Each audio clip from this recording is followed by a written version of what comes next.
Hi everybody, it's Miss Brody reading another chapter of The Lion, the Witch, and the Wardrobe. Chapter 7, A Day with the Beavers. While the two boys were whispering behind, both the girls suddenly cried, "Oh!" and stopped. "The robin!" cried Lucy. "The robin! It's flown away!" And so it had, right out of sight. "And now what are we to do?" said Edmund, giving Peter a look, which was as much as to say, "What did I tell you?" "Shh! Look!" said Susan. "What?" said Peter. "There's something moving among the trees over there to the left." They all stared as hard as they could, and no one felt very comfortable. "There it goes again," said Susan presently. "I saw it that time too," said Peter. "It's still there. It's just gone behind that big tree." "What is it?" asked Lucy, trying very hard not to sound nervous. "Whatever it is," said Peter, "it's dodging us. It's something that doesn't want to be seen." "Let's go home," said Susan.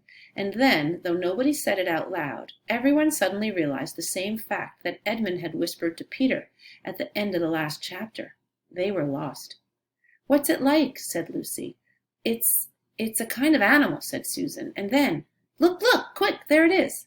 They all saw it this time, a whiskered, furry face which had looked out at them from behind a tree. But this time it didn't immediately draw back. Instead, the animal put its paw against its mouth, just as humans put their finger on their lips when they are signaling you to be quiet. Then it disappeared again. The children all stood holding their breath. A moment later, the stranger came out from behind the tree, glanced all round as if it were afraid someone was watching, said, "Hush," made signs to them to join it in the thicker bit of the wood where it was standing, and then, once more, disappeared. "I know what it is," said Peter. "It's a beaver. I saw the tail." "It wants us to go to it," said Susan, "and it's warning us not to make a noise." "I know," said Peter. "The question is, are we going to go to it or not? What do you think, Lou?" "I think it's a nice beaver," said Lucy. "Yes, but how do we know?" said Edmund. "Shan't we have to risk it?" said Susan. "I mean, it's no good just standing here, and I feel I want some dinner." At this moment the beaver again popped its head out from behind the tree and beckoned earnestly to them. "Come on," said Peter. "Let's give it a try. All keep close together. We ought to be a match for one beaver if it turns out to be an enemy." So the children all got close together and walked up to the tree and in behind it, and there, sure enough, they found the beaver. But it still drew back, saying to them in a hoarse, throaty whisper, "Further in, come further in, right in here. We're not safe in the open." Only when it had led them into a dark spot where 4 trees grew so close together that their boughs met and the brown earth and pine needles could be seen underfoot because no snow had been able to fall there, did it begin to talk to them. "Are you the sons of Adam and the daughters of Eve?" it said. "We're some of them," said Peter. "Shh," said the beaver. "Not so loud, please. We're not safe even here." "Why, who are you afraid of?" said Peter. "There's no one here but ourselves." "There are the trees," said the beaver. "They're always listening. Most of them are on our side, but there are trees that would betray us to her. You know who I mean." And it nodded its head several times. "If it comes to talking about sides," said Edmund, "how do we know you're a friend?" "Not meaning to be rude, Mr. Beaver," added Peter, "but you see, we're strangers." Quite right," said the beaver. "Here is my token." With these words it held up to them a little white object. They all looked at it in surprise, till suddenly Lucy said, "Oh, of course, it's my handkerchief, the one I gave to poor Mr. Tumnus." "That's right," said the beaver. "Poor fellow. He got wind of the arrest before it actually happened and handed this over to me. He said that if anything happened to him, I must meet you here and take you on to—" Here the beaver's voice sank into silence, and it gave 1 or 2 very mysterious nods. Then, signaling to the children to stand as close around it as they possibly could, so that their faces were actually tickled by its whiskers, it added in a low whisper, "They say Aslan is on the move, perhaps has already landed." And now a very curious thing happened. None of the children knew who Aslan was any more than you do, but the moment the beaver had spoken these words, everyone felt quite different.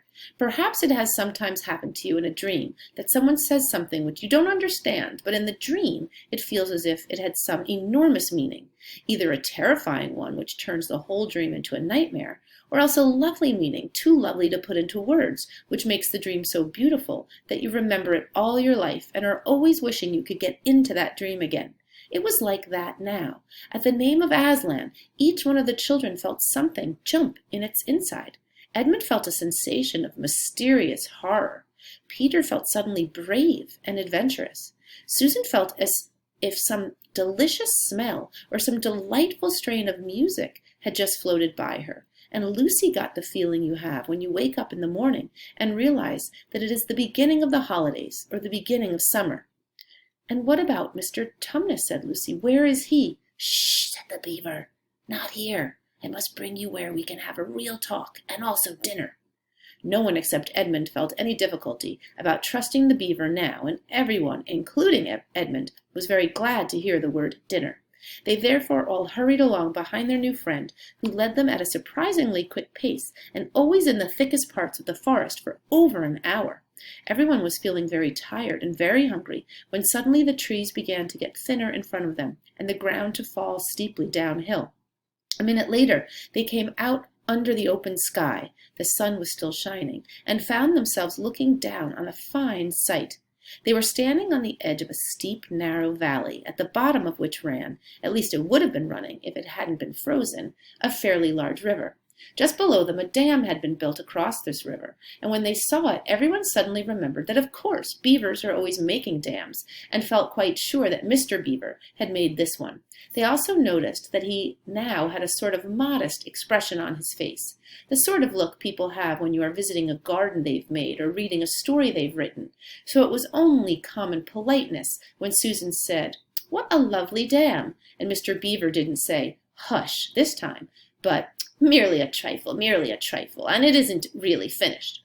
Above the dam there was what ought to have been a deep pool, but was now, of course, a level floor of dark green ice, and below the dam, much lower down, was more ice, but instead of being smooth, this was all frozen into the foamy and wavy shapes in which the water had been rushing along at the very moment when the frost came. And where the water had been trickling over and spurting through the dam, there was now a glittering wall of icicles, as if the side of the dam had been covered all over with flowers and wreaths and festoons of the purest sugar. And out in the middle, and partly on top of the dam, was a funny little house shaped rather like an enormous beehive, and from a hole in the roof smoke was going up, so that when you saw it, especially if you were hungry, you at once thought of cooking and became hungrier than you were before. That was what the others chiefly noticed, but Edmund noticed something else. A little lower down the river there was another small river which came down another small valley to join it, and looking up that valley, Edmund could see two small hills, and he was almost sure they were the two hills which the White Witch had pointed out to him when he parted from her at the lamp-post that other day. And then between them, he thought, must be her palace, only a mile off or less. And he thought about Turkish delight and about being a king. And I wonder how Peter will like that, he asked himself, and horrible ideas came into his head. "Here we are," said Mr. Beaver, "and it looks as if Mrs. Beaver is expecting us. I'll lead the way, but be careful and don't slip." The top of the dam was wide enough to walk on, though not, for humans, a very nice place to walk because it was covered with ice, and though the frozen pool was level with it on one side, there was a nasty drop to the lower river on the other. Along this route Mr. Beaver led them in a single file right out to the middle, where they could look a long way up the river and a long way down it, and when they had reached the middle, they were at the door of the house. "Here we are, Mrs. Beaver," said Mr. Beaver. "I've found them. Here are the sons and daughters of Adam and Eve." And they all went in. The first thing Lucy noticed as she went in was a burring sound, and the first thing she saw was a kind-looking old she-beaver sitting in the corner with a thread in her mouth, working busily at her sewing machine, and it was from it that the sound came. She stopped her work and got up as soon as the children came in. "So you've come at last," she said, holding out both her wrinkled old paws. "At last! To think that ever I should live to see this day. The potatoes are on boiling and the kettle's singing, and I dare say, Mr. Beaver, you'll get us some fish." "That I will," said Mr. Beaver, and he went out of the house. Peter went with him, and across the ice of the deep pool to where he had a little hole in the ice which he kept open every day with his hatchet. They took a pail with them. Mr. Beaver sat down quietly at the edge of the hole. He didn't seem to mind it being so chilly, looked hard into it, then suddenly shot in his paw, and before you could say Jack Robinson had whisked out a beautiful trout. Then he did it all over again until they had a fine catch of fish. Meanwhile, the girls were helping Mrs. Beaver to fill the kettle and lay the table and cut the bread and put the plates in the oven to heat and draw a huge jug of beer for Mr. Beaver from a barrel which stood in one corner of the house, and to put on the frying pan and get the dripping hot.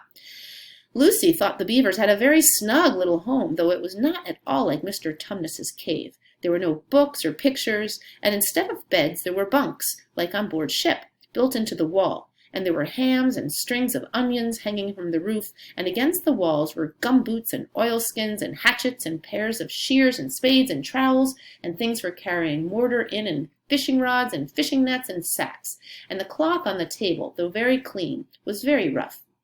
Just as the frying pan was nicely hissing, Peter and Mr. Beaver came in with the fish, which Mr. Beaver had already opened with his knife and cleaned out in the open air. You can think how good the new caught fish smelled while they were frying, and how the hungry children longed for them to be done, and how very much hungrier still they had become before Mr. Beaver said, "Now we're nearly ready." Susan drained the potatoes and then put all of them back in the empty pot to dry on the side of the range, while Lucy was helping Mrs. Beaver to dish up the trout, so that in a very few minutes everyone was drawing up their stools, it was all three-legged stools, blah, blah, blah, and preparing to enjoy themselves. There was a jug of creamy milk for the children, and a big great lump of deep yellow butter in the middle of the table, from which everyone took as much as he wanted to go with his potatoes, and all the children thought, and I agree with them, that there's nothing to beat good freshwater fish if you eat it when it has been alive half an hour ago and has come out of the pan half a minute ago.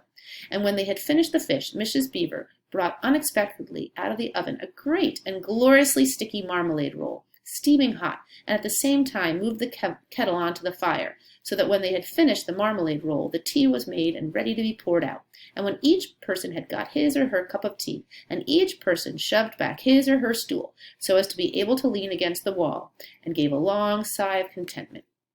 "And now," said Mr. Beaver, pushing away his empty beer mug and pulling his cup of tea toward him, "if you'll just wait till I've got my pipe lit up and going nicely, why, now we can get to business. It's snowing again," he added, cocking his eye at the window. "That's all the better, because it means we shan't have any visitors, and if anyone should have been trying to follow you, he won't find any tracks." Okay, I was rushing there at the end because I wanted to make sure I got through with this chapter. So much fantasy elements in this story. We have obviously the talking animals, but they live in a very normal sort of house, except they're beavers. The woman sews, and again, we're getting glimpses at the different characters, especially that part when they all started thinking about, they had that different feeling inside of them when they heard Aslan's name. And I felt like that was sort of an important thing, where it was telling us something a little bit more about each character. That's what good readers do. They notice things like that, and that each child had a different thought, right? Each child felt something jump.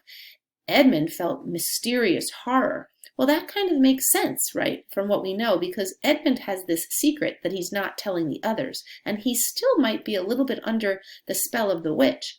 And Peter's feeling suddenly brave and adventurous. It's like I feel like the lion, Aslan, maybe is giving them each sort of something that has to do with themselves. But again, it's just something that we are noticing and that we should be thinking about as readers. And again, we should be thinking about their external quests. They're trying to find, they're trying to find Mr. Tumnus, and they each have these internal quests, right? We talked about that in one of our lessons. External, what are they literally looking for? And internal, what are they struggling with inside of them? And then some themes, right? Well, right now, again, I see themes about trust and bravery. And again, I know that we don't use one-word themes, but I could turn those into theme statements. So for the sake of time, I'll use one word right now to think about trust and bravery and overcoming fears and obstacles and experiencing new things. I hope you're enjoying this book, and come back tomorrow for the next chapter. Have a great day.